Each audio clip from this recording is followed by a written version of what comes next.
Bueno, es un aumento naturalmente explosivo. Estamos hablando de cuarentenas para prácticamente toda la región metropolitana, 6,5 millones de habitantes, 2.660 casos informados en las últimas 24 horas.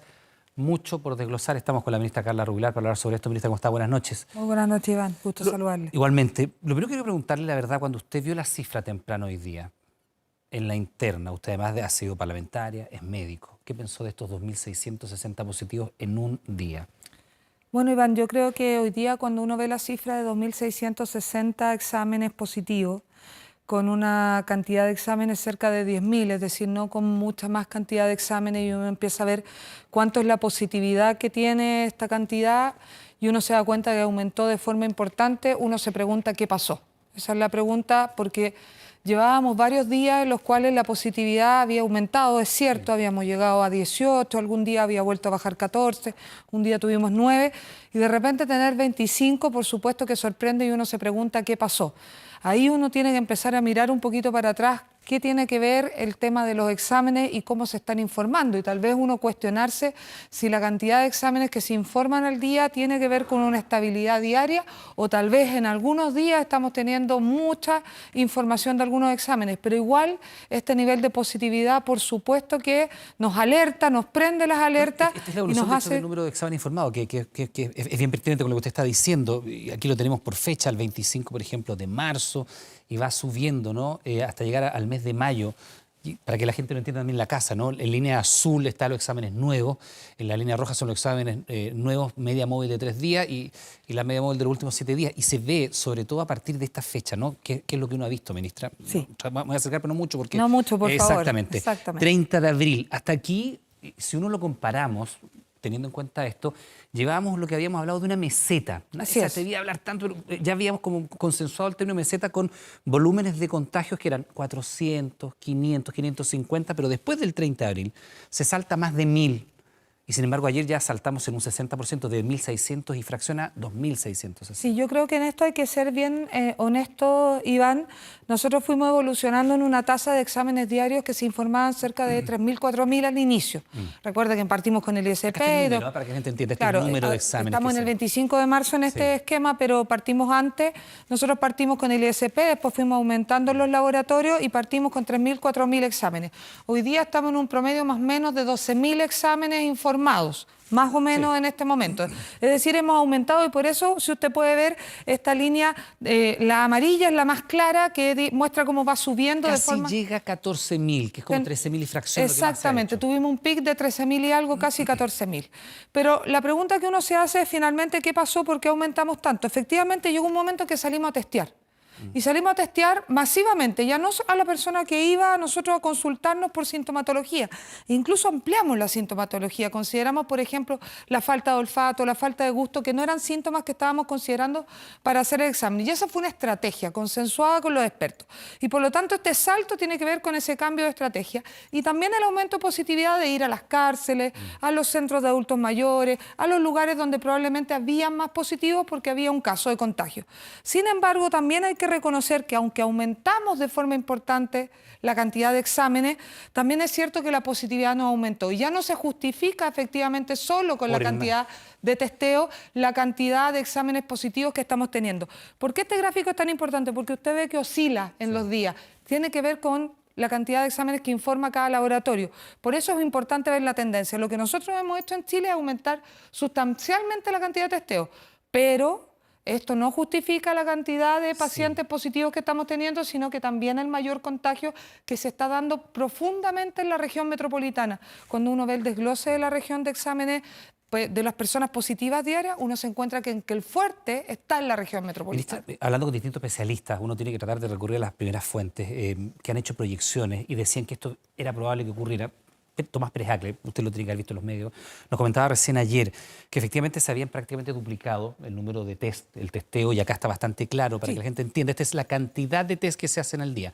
En la práctica se duplicó la capacidad de test, pero se triplicó la cantidad de casos. Eso era hasta antes del crecimiento más explosivo de hoy día. Entonces usted me decía ahora que lo primero que había hecho cuando vio este número era preguntarse qué había pasado. Y ya han pasado varias horas desde esta cifra que impacta, ¿no? Y que tenemos a toda la región metropolitana en la práctica en cuarentena. ¿Hay alguna respuesta de qué pasó finalmente? Sí, nosotros creemos que tiene mucho que ver Y ustedes como lo pueden ver con la distorsión que hemos tenido de información, pero tiene que ver finalmente con que nosotros tenemos más contagio en la región metropolitana. No hemos podido ir controlando la tasa de reproducción del virus de la forma que hubiésemos esperado. Nosotros generamos nuestras cuarentenas dinámicas que fueron funcionando en muchos lugares del país. Quiero decir de que Chillán es un ejemplo increíble, Osorno, Arica hoy día está funcionando muy bien, Punta Arenas en Magallanes. Sin embargo, en la región metropolitana hemos tenido experiencias como por ejemplo en Santiago Centro, donde a pesar de ponerla, miren, aquí tenemos... Esto es Ñuble, lo que usted está diciendo, que evidentemente aquí cuando se entra en la cuarentena se nota bastante la cantidad de casos que venía antes. Acá están las fechas, acá está los números de contagios, ¿no? Sí, y aquí el color de la pic, cuarentena, claro, el color de la cuarentena, y cuando pasa la cuarentena vuelven a bajar los casos. Pero evidentemente, ministra, cuando uno ve una región como Ñuble, no tiene ni el volumen de habitantes que tiene la metropolitana, ni tampoco la diversidad de realidades que hay. Exactamente. Nosotros lo que hicimos, por ejemplo, acá en Ñuble funcionó y es importante mostrar, entra la cuarentena más o menos ahí, se ve que aumentan igual los casos porque los casos ya se habían producido y empiezan a diagnosticarse después, empieza después la cuarentena a generar efecto y este es un gran ejemplo que podemos ver. Este es un ejemplo de cuando la cuarentena se toma en serio. Aquí había un brote en un gimnasio, lo identificamos, sí, lo aislamos y respondió... Era muy trazable. Y respondió bastante bien, muy trazable. Después, por ejemplo, nosotros fuimos a otras regiones como Osorno, como Magallanes, hoy día en Arica, y ha funcionado. Ahora, La región metropolitana, es que eso le quiero mostrar el gráfico de la región metropolitana, y mientras vemos las cifras, sobre todo en la comuna de Santiago, le quiero hacer una pregunta que evidentemente ustedes también le tienen que haber dado vueltas en el COE que tuvieron hoy día y con el resto de los integrantes del gabinete, y vemos claramente cómo ha evolucionado el tema en Santiago. Ya vamos a entrar en ese desglose. El tema de la cuarentena total en la región metropolitana, que no es total en la región, pero son 38 comunas de la región. Muy grande. En la práctica es casi toda la región metropolitana, solamente las zonas más rurales. Era pedida por distintos sectores hace algunas semanas y en algunos casos hace algo más. Y nosotros siempre escuchamos que lo mejor era la cuarentena dinámica, que se evaluaba, y se llega finalmente a esta situación en que se hace prácticamente inevitable tener que decretar cuarentena en toda la región metropolitana. Sí. ¿Se podría haber hecho, por ejemplo, esto hace 2 semanas? ¿Se podría haber hecho hace 3 semanas cuando todavía no teníamos este enorme volumen de casos que saltan después del 30 de abril? Yo creo que es súper importante explicarle a la gente porque yo comprendo profundamente que las personas que nos están viendo sienten que la cuarentena total es una suerte de protección y que si uno lo hubiese tomado incluso en el primer caso del 3 de marzo, quizás no estaríamos en un escenario similar. No se justificaba, ¿no? Pero mire, aquí en Santiago nosotros partimos la cuarentena total el 25 de marzo en Santiago, en la comuna de Santiago Centro. Y con un número muy bajito de casos, fuimos aumentando. ¿Y por qué? Porque teníamos los primeros casos y los queríamos identificar, los queríamos aislar, queríamos ir a buscarlo y queríamos parar el brote de la comuna de Santiago. Esto fue muy temprano, para que nos entendamos, 25 de marzo. A pesar de que generamos la cuarentena, no fuimos logrando bajarla, aumentó mucho, tuvimos que generar una nueva cuarentena de la otra mitad de la comuna de Santiago. ¿Por qué? Porque cuando uno lleva muchas semanas en cuarentena, y por eso es tan importante entender de que la cuarentena se tiene que tomar a tiempo, Iván, y no... Y a tiempo, por supuesto que no es ni tarde, pero tampoco es antes, porque la gente cuando está mucho tiempo en cuarentena la empieza a incumplir. Por diferentes razones, desde razones de salud mental, razones sanitarias, razones de que quiero salir, porque tengo los niños, porque el adulto mayor o lo que sea. La gente se empieza a inventar motivos para salir y eso lo hemos visto en el aumento. Y se empieza a quebrar y esto se ha visto en países en Europa y se ha visto en muchos lugares donde finalmente se decretan las cuarentenas totales anticipadamente y finalmente cuando uno más las requiere, la herramienta no funciona. Yo siempre he hablado de que es el bisturí romo cuando uno las decreta antes. Y aquí la vimos, pues la vimos de que empezó a incumplirse. Seguía en cuarentena Santiago, pero empezamos a subir igual. A ver, una pregunta sobre eso. Incumplimientos de cuarentena. Hablábamos con el intendente Guevara hoy día en la mañana en la radio y el intendente nos decía que nos daba cuenta del efectivo de los sumarios sanitarios que ya se habían cursado y que se habían cursado las infracciones habiendo recibido los descargos de las personas. Porque naturalmente cuando uno empieza a ver que en la comuna X hay fiestas, que hay fuegos artificiales en otra, que hay una fiesta masiva aquí, que algunas personas toman su helicóptero y se van a la playa, que otros se hacen los vivos y tratan de irse a la segunda vivienda, en fin. Uno dice, bueno, entonces yo puedo ir al supermercado aunque ya haya ido 3 veces en la semana. Pues si ellos van en helicóptero, ¿por qué yo no voy al supermercado? Tal cual. Si un señor en Maipú hace una fiesta, ¿por qué yo no puedo ir a pasear al perro por 5ª vez en el día? Entonces, quizás ha habido ahí una señal y le quiero preguntar por conceptos que desde el gobierno se han acuñado y que pueden haber dado alguna señal equívoca. Por ejemplo, el retorno seguro y antes de ese, la nueva normalidad. ¿Puede haber habido gente que entendiera que la nueva normalidad era andar con mascarilla en la calle, por ejemplo, y que el retorno seguro era ponerse alcohol gel antes de entrar al mall esas no fueron señales a lo mejor equívocas que hicieron que esto se disparara, porque le insisto en la fecha, que es muy importante. Aquí venimos con la meseta y mantenemos todavía la distancia, 30 de abril, y de ahí se produce esto. Sí, aquí yo probablemente nosotros lo vimos y lo vimos con otras comunas también, tiene más que ver con cuando uno se va manteniendo mucho tiempo en cuarentena, esto se ha visto en el mundo. En la medida que uno se queda mucho tiempo en la cuarentena, finalmente empieza el incumplimiento y eso es natural, es normal, por razones económicas, porque no tengo finalmente para vivir, la vida real es así. Ahora, efectivamente, el concepto de nueva normalidad es un concepto que no fue bien recibido en Chile y hay que reconocerlo con honestidad. ¿Fue como una señal equívoca, a lo mejor? En estricto rigor, la nueva normalidad es un término acuñado y es bueno que lo sepa la gente mundialmente. Se ocuparon grandes en Europa líderes, se utilizará hace muchos tiempo, grandes líderes mundiales, muy reconocidos, pero efectivamente aquí en Chile, al parecer, lo que se interpretó fue como que nosotros podíamos volver mañana a hacer nuestra vida con relativa normalidad. O sea, la nueva normalidad no funcionó como concepto en Chile. No, porque en estricto rigor la nueva normalidad era hacia dónde íbamos a ir. Hoy día nos están diciendo, la OMS está diciendo que en una de esas se queda, no sé si lo vio, como el VIH, de forma crónica. Lo que le quería la nueva normalidad en este concepto de la OMS, de Austria, de grandes líderes mundiales, lo ocupó Luis Lacalle Pou aquí en Uruguay, al lado, era decir, mira, en algún momento, pasado el pic de los contagios, cuando estemos mejor, vamos a tener que volver. En algún momento vamos a volver y en ese momento que vamos a volver nunca va a ser igual. Vamos a tener que ocupar mascarilla, no nos vamos a poder saludar de beso, no nos vamos a poder dar abrazos. Claro. Y quizás nosotros no tuvimos ni la fuerza ni la claridad para decir que este era un proceso hacia donde íbamos a ir. Más de largo plazo. De mucho más largo plazo, que cuando llegáramos hacia allá íbamos a tener que tener las condiciones sanitarias y que probablemente para llegar a esa nueva normalidad en algún momento iba a haber que empezar a retornar de a poco. Y ese retornar de a poco tenía que ser muy seguro. Ese era el concepto que estaba detrás.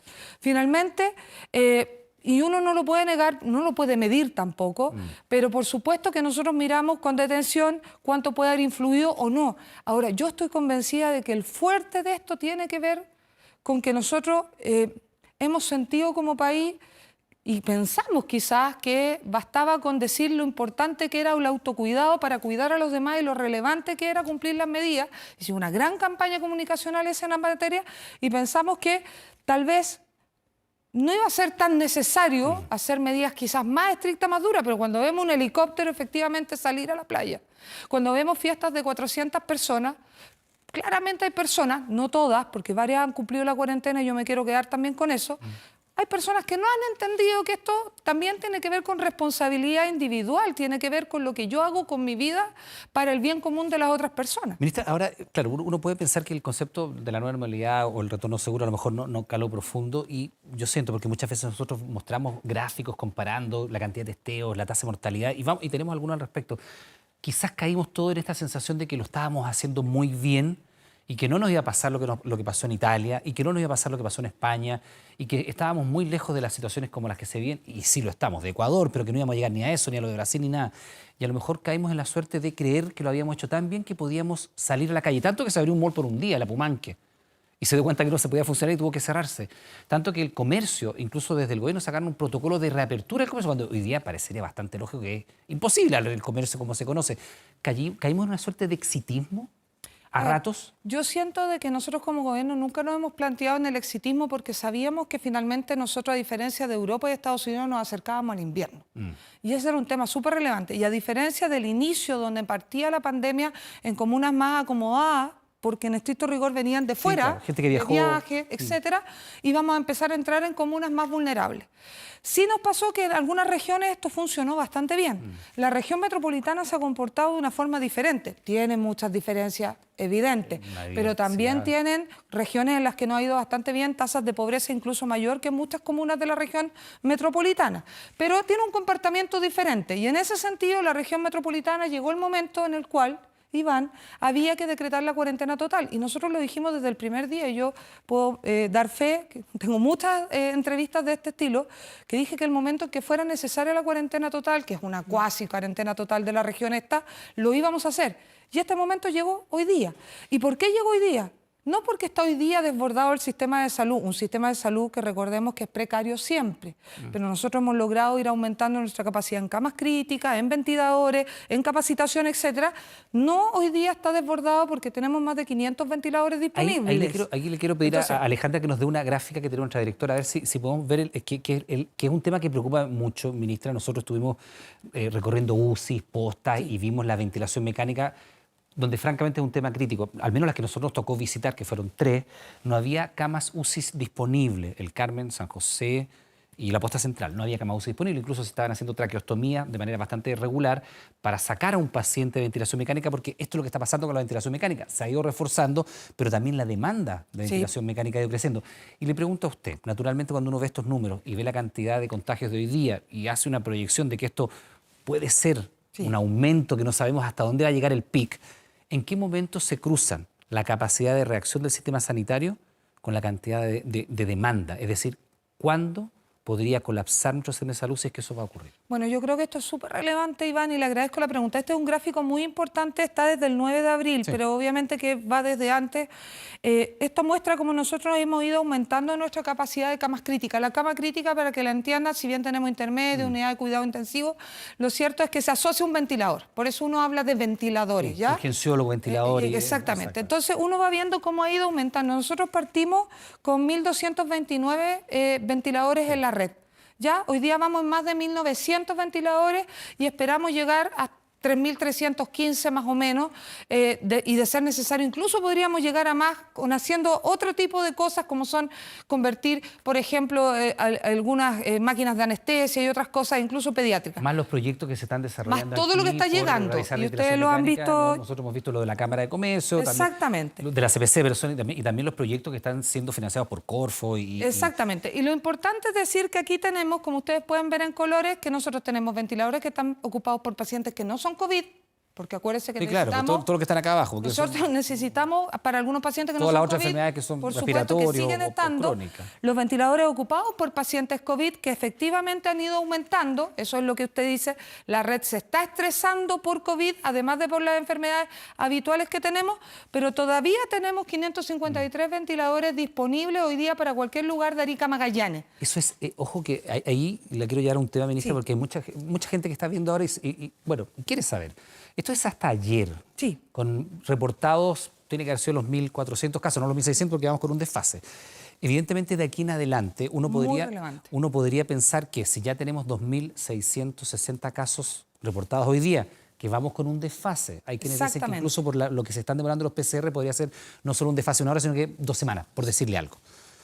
¿En qué momento cree usted que esta cifra, que todavía muestra una holgura y que se ha mantenido en torno al 500.000 de ventilación disponible, pues nosotros hemos visto ya en el San José, hay carencia de elementos básicos, incluso hay una discusión y una investigación para hacer sobre la muerte de un par de pacientes. Esta cifra que se ha mantenido en torno a 500 y tenemos 553 todavía disponibles, ¿qué va a pasar con la ventilación mecánica en 2 semanas más o a fines de mayo o a principios de junio, que se estima que es lo más complejo? Sí, yo lo primero que quiero decir es que para llegar a esta cantidad de ventiladores disponibles sin ocupar para cualquier lugar de nuestro país... Hay que incrementar el volumen total. Claro, y es que hay un trabajo que no se puede haber realizado hace 2 días atrás, 3 días atrás. Esto es probablemente la lámina que más habla de la preparación que hemos tenido y que vamos ahora a mirar por qué decidimos esta cuarentena casi total de la región metropolitana. Porque como usted muy bien dice, los casos que hoy día generan pic, los que aumentaron, por ejemplo, más de 1.000 cerca del 1 de mayo, vamos a ver esas primeras hospitalizaciones probablemente más graves 2 a 3 semanas después. Ahí vamos a empezar a estresar la red con esos casos, los que tengamos hoy día en efectivamente 2 o 3 semanas después. Y eso es lo que nosotros tenemos que proyectar y por eso hacemos la cuarentena total, porque ahí aplanamos la curva, porque ahí decimos, si seguimos aumentando como estamos aumentando hoy día, nosotros estos 553 ventiladores no nos van a dar abasto. Si nosotros efectivamente generamos la cuarentena, la gente la cumple, nos ayuda, nosotros hacemos nuestra pega, los ciudadanos hacen la de ellos, se aplana la curva, nos permite que las personas se vayan de alta y tenemos capacidad. Y si no, reconvertimos camas, si no, reconvertimos máquinas de anestesia, si no, trasladamos pacientes, pero vamos dándole respiro a este sistema que en la región metropolitana es como un todo, es como un gran hospital, porque no importa si yo me enfermo en Puente Alto, no tengo por qué atenderme solamente en el Sótero, me puedo ir a otro hospital donde hay camas. No hay ningún inconveniente en la región metropolitana, es como un gran sistema de salud. público-privado. Entonces, ¿qué es lo relevante? Que teniendo 553 ventiladores disponibles, nosotros decretamos la cuarentena total, casi total de la región metropolitana. ¿Para qué?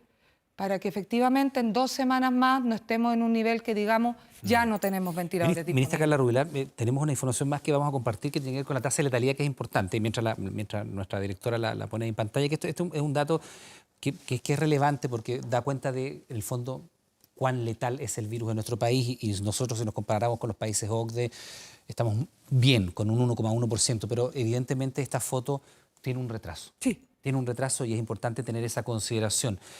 Yo le pregunto, hay muchas personas que todavía creen que se podría volver a clase en el primer semestre. Honestamente, con estas tasas de contagio de más de 2.600 casos en este día y que probablemente esa cifra va a ser parecida mañana si es que no es superior. Sería muy raro que fuera un solo día, no que mostrar un crecimiento así. ¿Usted cree que las clases en el primer semestre todavía son posibles? Presenciales, me refiero, no la teleeducación. Bueno, la región metropolitana es una región que se está comportando muy diferente a las otras regiones. Yo creo que hay que hacer esa salvedad. El 80, en algún momento el 87% de los nuevos casos lo estamos teniendo en esta región. Sí. ¿Ya? Y los números no nos están acompañando. La región metropolitana nos está yendo mal, esa es la verdad. A diferencia de otras regiones. Por supuesto que uno pensar en volver a clases presenciales en una región como la región metropolitana con 2.600 casos, no se puede. No se puede. O sea, ¿sabe por qué le pregunto? Porque uno hablando con distintas autoridades o con especialistas dicen, ¿sabe qué? Hagamos un currículum priorizado. El primer semestre ya está, da lo mismo. Hagamos un paréntesis, el primer semestre si no es tan relevante. Tampoco no se le va la vida a nadie por un semestre de educación. Y se puede hacer teleeducación y con los resultados que haya que hacer. Y decir, honestamente, preparémonos para tener clases en el segundo semestre, acotaditas.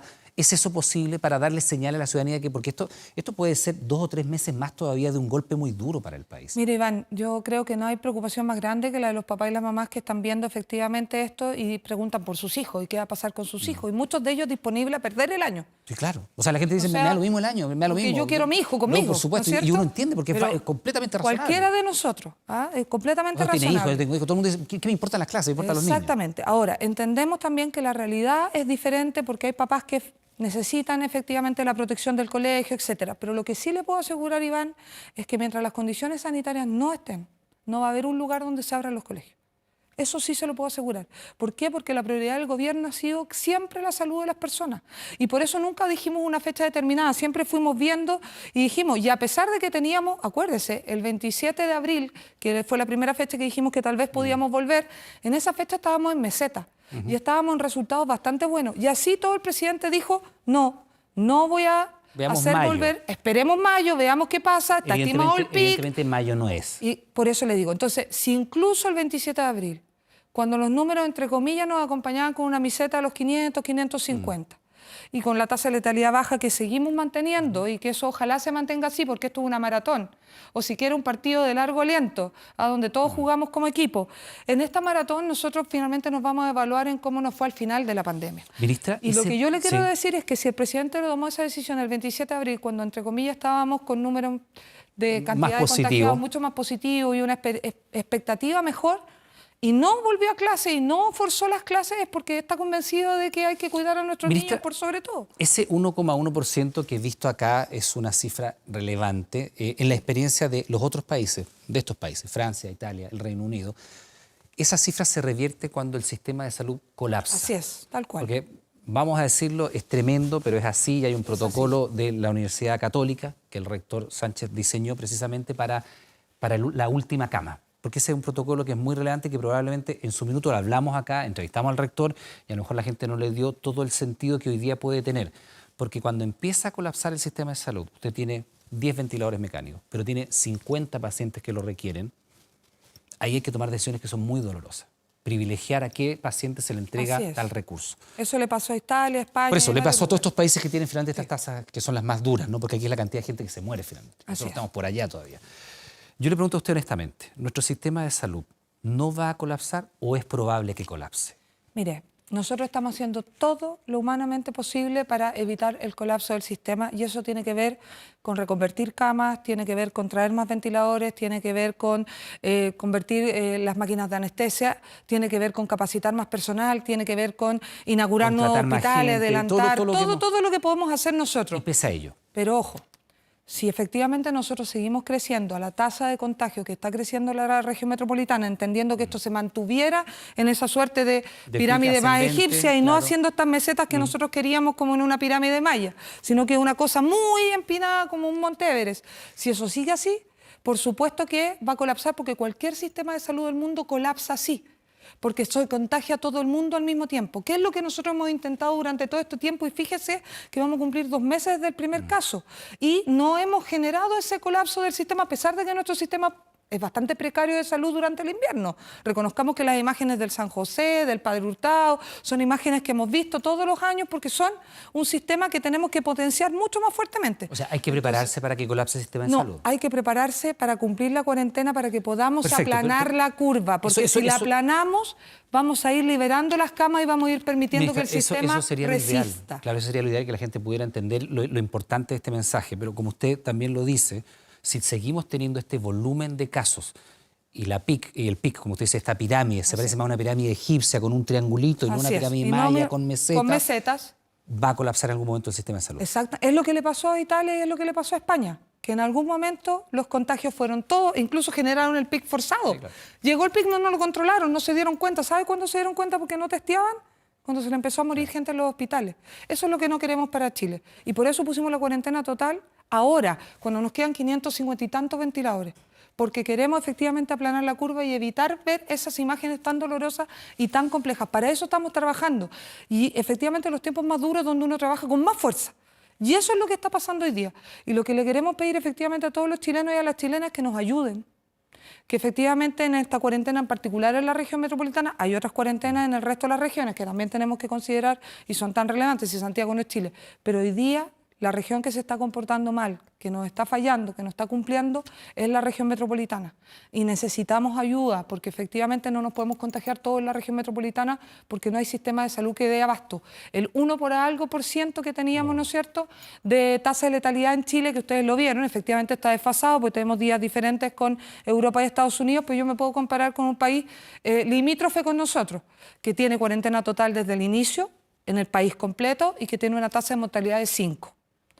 Nosotros hemos tenido una estrategia que nos ha permitido en 2 meses ir generando alternativas para tener una tasa de letalidad bastante baja y que esperamos ojalá no aumente, pero para eso no solamente tenemos que hacer la pega nosotros, que tenemos que hacerla y tenemos que hacerla cada día mejor, y si nos equivocamos tenemos que enmendar, y si efectivamente la podemos hacer mejor y hacer cosas diferentes, las tenemos que hacer, pero no basta con el gobierno, se lo aseguro.